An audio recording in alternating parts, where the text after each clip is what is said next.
अस्सलाम वालेकुम। तो मैं आज आपको एक इंटरेस्टिंग चीज़ बताऊं। मेरा नाम आरिफ है। मैं इस वक्त टोक्यो, शिंजुकू टोक्यो जापान में मौजूद हूँ। पाकिस्तानी लोग कहते हैं कि क्या क्या मिलता है जापान से। आइए आपको आज मैं क्विकली कुछ चीज़ें दिखाऊं। बाकी तो सब कुछ मिल ही जाता है। ये देखें जी, समोसे, पाकिस्तानी समोसे, लाहौरी समोसे आपको यहाँ पे। लाहौरी ये देखें जी रोस्ट, आपको बर्गर, और ये देखें जी पानी पूरी, और ये देखें जी फुल्ले भी पड़े हैं यहाँ। और इधर आए तो बिस्किट्स हैं, और इधर आए मिठाइयाँ देखेंगे। सारी टाइप्स की मिठाइयाँ आपको नज़र आएंगी जो ऑलमोस्ट हमारी बेकरी से मिलती हैं।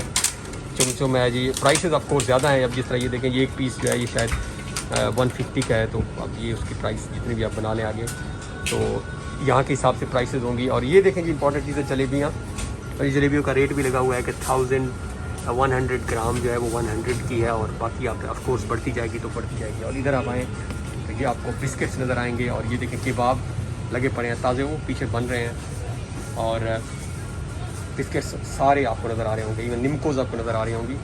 और जलेबी तो मुझे सबसे इंटरेस्टिंग ये जलेबी लगी। तो आप कभी टोक्यो में हो तो मायूस नहीं होना, जापान में सब कुछ मिलता है, इवन जलेबियाँ भी मिलती हैं। तो आई होप को वीडियो आपको पसंद आई होगी, और हमारे चैनल को सब्सक्राइब है ताकि इस तरह की मुझे आपसे मज़ीद शेयर करें। Stay connected. Thank you.